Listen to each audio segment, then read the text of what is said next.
நான் 4 சேலை 4 பேருக்கு ஆளுக்கு ஒண்ணு எடுத்து வச்சிருக்கோம். சரி, அது கொஞ்சம் விலை என்னன்னு சொல்லுங்க. அதான் சொன்னேன்ல, என்ன சொன்னீங்க? 700 ரூபான்னு. நான் அப்படி சொல்லவே இல்லை. நாங்க அப்புறம் உங்களுக்கு வேணா எங்களுக்கு வேணா நாங்க ஒரு விலை சொல்றோம், அதை கொடுங்க. சரி, என்ன விலை சொல்லுவியா? 5.50. 5.50. ஆமா. வேணாம். ஏன் வேணாம்? அதான் உங்களுக்கு வேணா எங்களுக்கு வேணாம், அந்த விலையில கொடுமா. எனக்கு வேணாமா? உங்களுக்கு வேணா உங்களுக்கு வேணாதே, அதை எங்கிட்ட கொடுங்கன்னு சொல்றோம். சரிவா? ஆமா. அப்ப காசு நீங்க கொடுங்க. காசு நாங்க தர்றோம். அதே 5.50. அதான் நீங்க வேணாம்னு சொல்லிட்டீங்கல்ல, அப்புறம் காசு கேக்குறீங்க. வருவியா நல்லா? வேணாண்டியல்ல, அப்படியே காசு கேக்குறீங்க. இங்க ஹோல்சேல் ரேட்ல சும்மாவா கொடுத்துடுறாங்க? காசு கொடுத்துதான் வாங்கிட்டு வரோம். நீங்க தான் இப்ப வேணாம்னு சொன்னீங்க.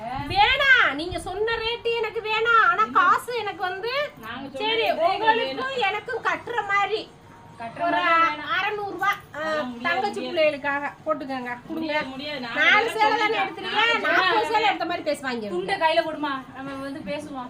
துண்டை போட்டு என்ன நீ ஆட்டு மாட்டுக்கா வேலை பேசுற நீ? எல்லாருக்குமே பேசுவோமா? ஏய், நீ ஒழுங்கா ஊசியை கோர்த்து ஒழுங்கா தையே. 8ஆ கோர்ப்பாங்க, அட்லீஸ்ட் 4ஆவது கோர்ப்பேன். இவன் 16ஆ போட்டு கொக்கேட்டுறேன் தெரியுமா? இவன் அலும்பு தாங்க முடியல. 2 குத்துல ஒரு சட்டையை கட்டி தூக்கி போட்டுறேன்னு. என்ன அப்படித்தானே? பாஸ்டா உங்களுக்கு முடிச்சு கொடுக்குறோமா இல்லையா? பாஸ்ட் அவன் வந்துருவேன். சட்டை வாங்கிட்டு போறேன்ல, மணியக்கா கொக்கி அந்து போச்சுன்னு. அதுக்கு நான் விளக்கம் கொடுக்கணும்.